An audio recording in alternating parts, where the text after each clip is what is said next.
on connaît généralement le sommeil sous sa forme, ben, quand on est jeune, de faire, de faire la fête. Bon, je ne parle pas quand on est tout jeune, tout début bébé, où on n'arrive pas à dormir la nuit, mais bon, quelque part si, on peut voir ça aussi.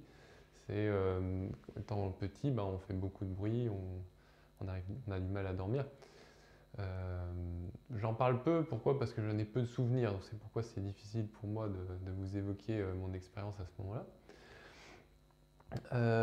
Et donc, c'est pourquoi je commence à partir de les années où, au collège, au lycée, on commence à faire la fête, à sortir avec les copains, les copines, et puis on vit la nuit.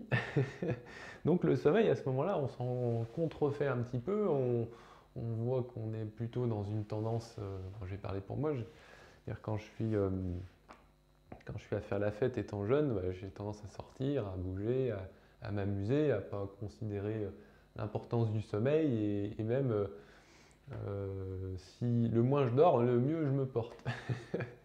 Ce qui est une grave erreur en fait, et ça on l'apprend un peu plus tard dans la vie. Donc oui, effectivement, la vie nocturne c'est marrant puisque on a un peu l'impression d'être le roi du monde, d'avoir tous les pouvoirs, qu'il n'y a plus personne qui a de l'emprise sur nous, mais c'est juste parce que bah, on n'est plus sous l'éclairage de la sagesse et que dans le monde de la nuit, bah, il y a beaucoup de choses qui prennent le dessus et surtout bah, l'insouciance ou les démons de la nuit.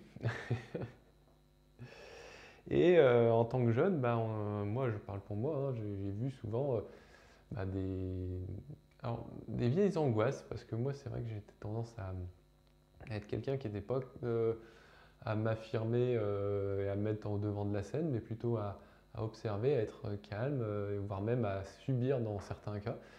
Car oui, la nuit, c'est propice à énormément de notre part d'ombre, en fait, nos démons. Moi, je voyais ça de moi, c'est-à-dire des choses qui étaient cachées en moi ou enfouies en moi qui se révélaient bah, seulement dans les moments les plus sombres.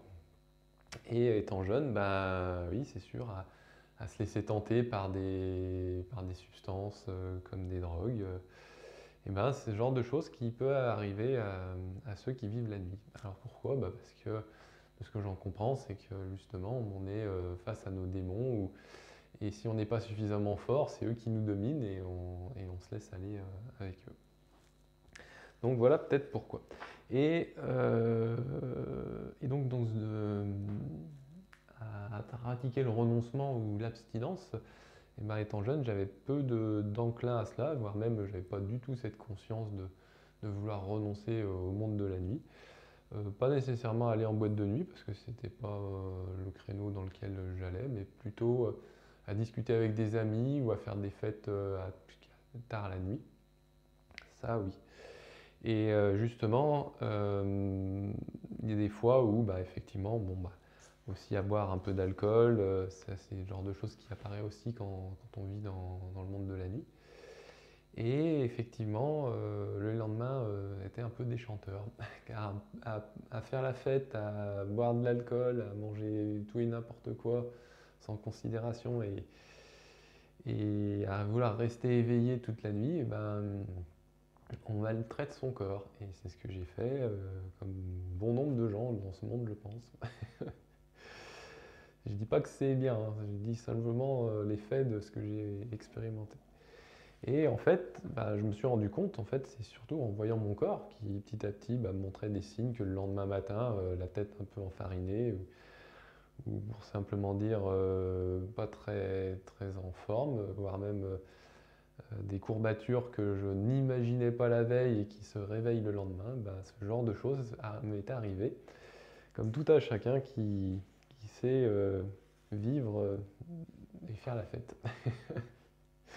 Donc effectivement, on pourrait prendre ça comme une leçon, hein, si on ne comprend pas la leçon, bah, quelque part c'est notre corps qui nous l'apprend et nous dit ben, bah, là tu as fait des excès, ben, bah, maintenant tu payes le prix.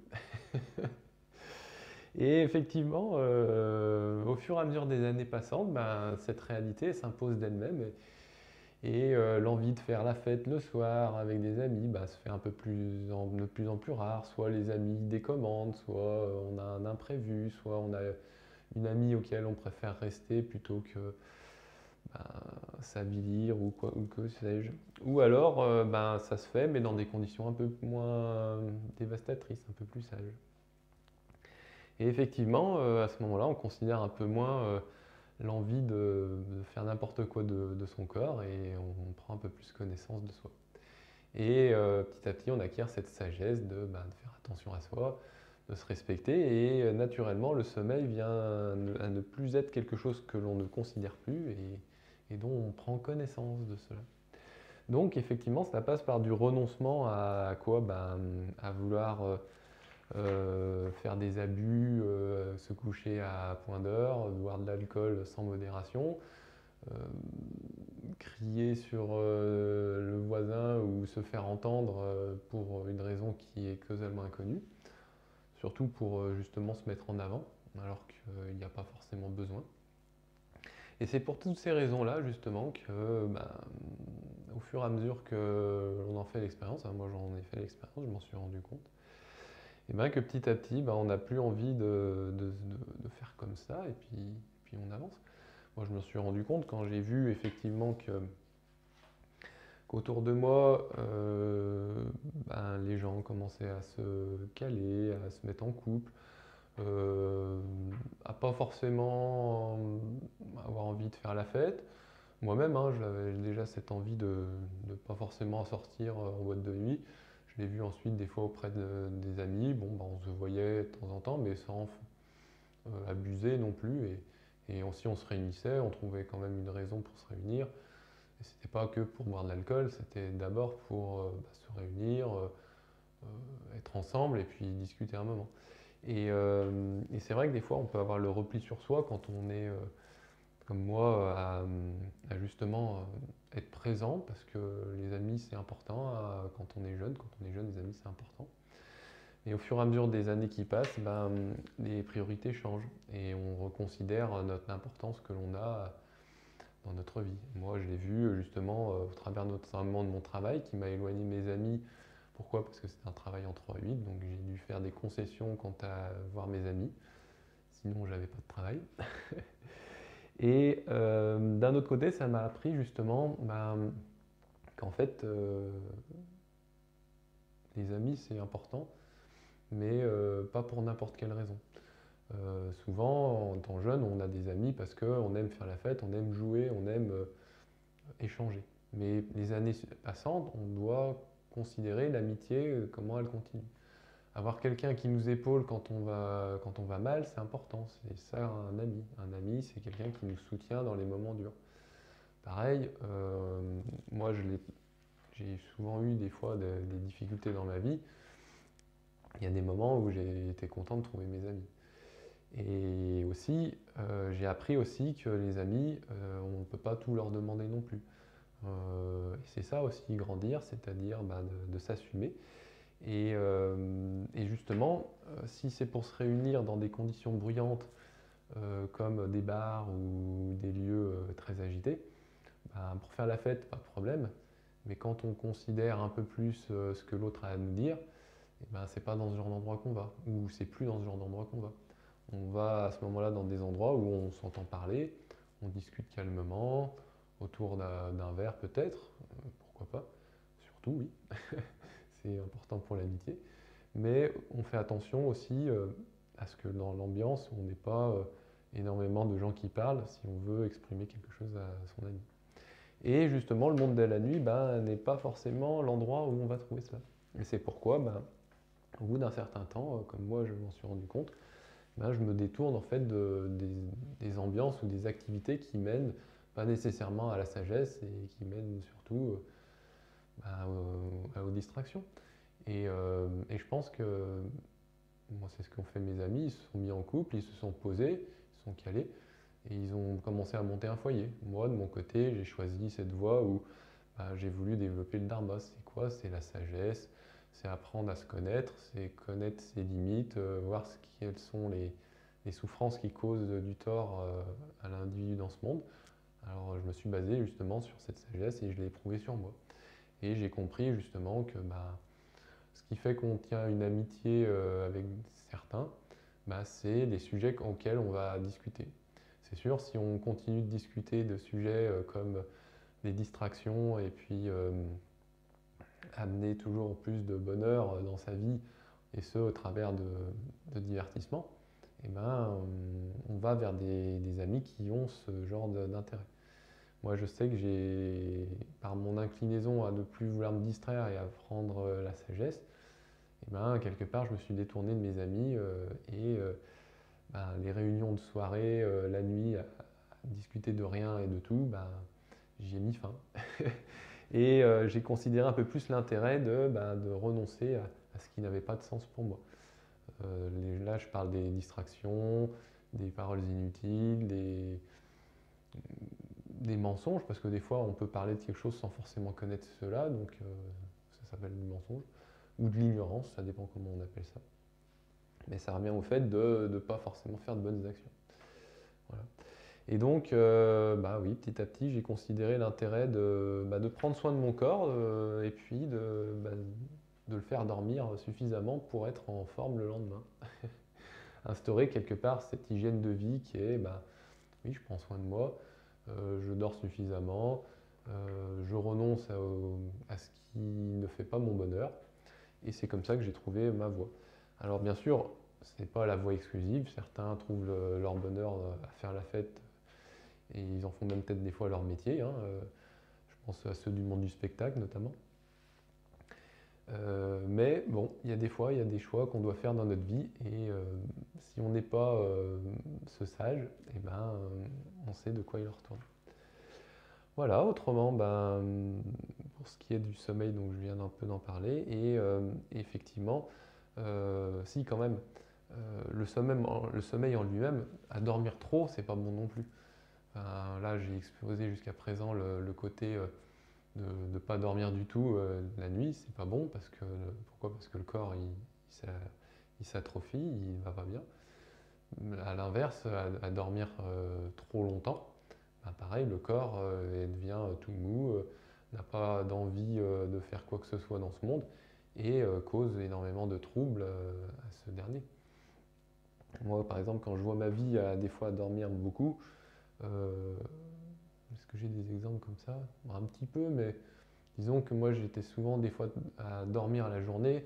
Pourquoi? Pour rattraper les heures de sommeil que j'avais pas quand je travaillais de nuit. Ce qui est logique puisque je travaillais en 3-8. Mais autrement, à beaucoup dormir, j'ai pas vraiment cette notion d'avoir été à paresser. Alors bien sûr, je parle là au niveau du sommeil, c'est-à-dire à dormir longtemps. Je ne parle pas que j'ai pas connu la paresse, c'est-à-dire à rester dans mon appartement à l'époque où j'avais été licencié et que je cherchais une activité d'un point de vue spirituel.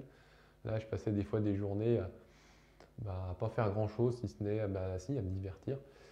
Et bon, j'appelle pas ça vraiment une bonne activité. Mais c'est pas vraiment du sommeil. Là, c'est plutôt de la distraction, c'est de la rêverie. Alors à ce moment-là, on tombe dans un domaine qui est de l'ordre de la distraction et qui est vraiment très mauvais aussi, dans le sens où on ne se construit pas forcément en sagesse, on se construit dans la distraction, donc dans la souffrance. Et donc, ouais, par extension du sommeil, on pourrait considérer justement ce qui nous distrait de notre but premier, qui est de s'éveiller, d'être heureux. Considérer qu'effectivement, les distractions, si on n'y met pas fin, c'est quelque part entretenir l'endormissement, le non-sens, la parole inutile peut-être, les distractions surtout, oui. Suivant ce qu'on regarde comme contenu, si ça génère de la parole divisante, c'est pas bon non plus. Si ça génère des mensonges, c'est pas bon non plus. Si ça génère de la parole inutile, c'est pas bon non plus. Si ça génère des paroles divisantes, c'est pas bon non plus. Donc vous voyez que les distractions n'ont pour but que de soustraire l'homme à sa condition d'homme véritable. et de cela on en souffre. Et donc si on n'applique pas le renoncement ou l'abstinence vis-à-vis des distractions et qu'on ne trouve pas l'intérêt de regarder par exemple une vidéo ou un film à but d'apprentissage, quelque part on s'éloigne de la réalité première. Ensuite, on peut considérer les distractions sous un angle différent, lequel celui de regarder une distraction pour comprendre effectivement le désintérêt à regarder une distraction. Exemple, regarder, je ne sais pas, une série télévisée, c'est une manière de comprendre le désintérêt de cette série, avec ce que ça représente comme mauvaise parole, le mensonge, la trahison, le mensonge, la parole inutile, la parole divisante et la parole distrayante. Et donc d'y renoncer ensuite, de mieux y renoncer ensuite. Moi j'ai quelques exemples en tête quand je regarde des fois la télévision. Je sais que certains ont préféré ne plus du tout regarder la télévision. Moi je suis plutôt de ceux qui continuent de regarder la télévision mais avec l'œil critique. C'est-à-dire quoi? C'est-à-dire d'être observateur plus que l'œil critique. C'est d'être observateur de ce que les uns et les autres se disent au travers du poste de télévision. Et notamment dans les émissions diverses et variées. Alors il y a de tout à la télévision, c'est assez intéressant d'ailleurs. Et justement, c'est une bonne manière d'apprendre à renoncer au divertissement par l'observation et le détachement vis-à-vis de ce que l'on voit du poste de télévision. Et quoi de mieux justement que s'entraîner sur des sujets inanimés. Car oui, derrière un poste de télévision, à part si c'est des émissions en live, c'est souvent des émissions dont le contenu est déjà enregistré et que l'on soit présent ou non, il est diffusé. Donc, messieurs, dames, pour s'entretenir ou renoncer se discipliner à ne plus connaître les distractions, c'est une bonne opportunité. Enfin, moi, c'est ce que je trouve. Ensuite, on voit ce que l'on veut cultiver. Moi, c'est vrai que j'ai cet œil de m'informer de ce qui se passe dans le monde, ne serait-ce qu'au moins pour ne pas vivre comme l'ermite dans sa grotte et qui est coupé du monde et qui ne connaît rien du monde.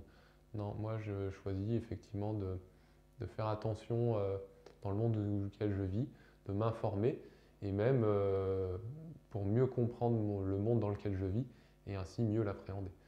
Car ça c'est une manière d'éviter justement et d'un de se distraire et de deux de comprendre qu'est-ce qui pousse les uns les autres à faire telle ou telle action.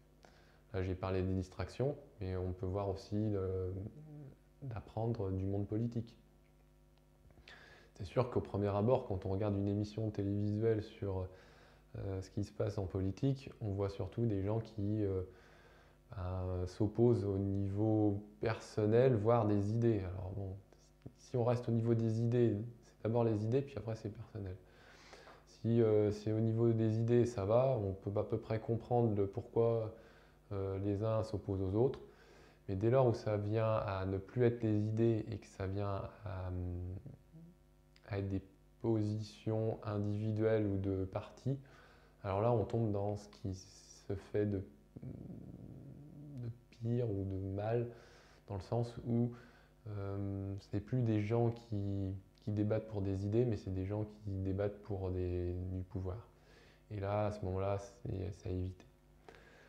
Pour ce qui est de ce que j'observe des propos à rapporter, encore une fois, je ne suis que témoin de ce que je vois.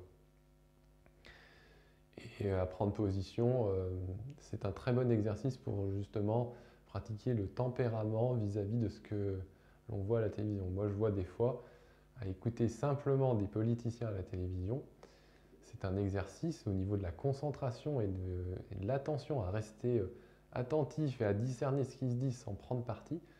C'est magnifique comme c'est intéressant pour moi de voir si je cède vis-à-vis des pressions de ces politiciens ou si j'arrive à rester tempéré. Et c'est un très bon exercice pour moi que de justement voir dans quelle mesure je suis impliqué dans les dires que j'entends. Donc une manière de renoncer, encore une fois, aux souffrances de ce monde, hein, qui sont, dans le cas cité, les distractions, puis les débats politiques, et voir justement, avec discernement, les tenants et les aboutissants de chacun dans ce jeu qui est la vie. Enfin voilà, donc, et puis pour ce qui est aussi des... Non, je pense que j'ai fait à peu près le tour des domaines dans lesquels je voulais intervenir aujourd'hui sur comment renoncer, comment s'abstenir. Donc les 5 domaines, hein, je les rappelle, hein, le matériel, le sensuel, le succès, la nourriture-boisson et le sommeil. Voilà, messieurs, dames, j'espère que cette vidéo sur l'abstinence ou le renoncement vous éclaire quant à les domaines d'action dans lesquels on peut renoncer et dont ensuite, en se disciplinant, le bienfait qu'on y trouve. En tout cas, moi, c'est ce que je vous partage de mon expérience, de moi ayant agi dans ces 5 domaines de désir et dont j'ai vu les problèmes que c'était dans ces 5 domaines de désir, et en renonçant ou en abstenant, le bienfait que j'ai trouvé ensuite. Et finalement, la sagesse qui en a découlé du fait de me tenir à mon engagement qui est le discernement, qui est la voie, hein, le dharma. Ce qui élève les cœurs et ce qui fonde des êtres et des hommes, des sages, des bienveillants, des gens responsables d'eux-mêmes. Toutes ces facettes de moi que j'ai dû un peu cultiver dans cette vidéo et dont, par extension, elle résonne maintenant. Voilà, messieurs, dames, j'espère que cette vidéo vous apporte un éclairage quant à ce que c'est que le renoncement ou l'abstinence pour vous. Et puis, je vous souhaite de passer une bonne journée. Je vous remercie de m'avoir écouté et je vous dis peut-être à bientôt. En tout cas, passez une bonne journée. Merci.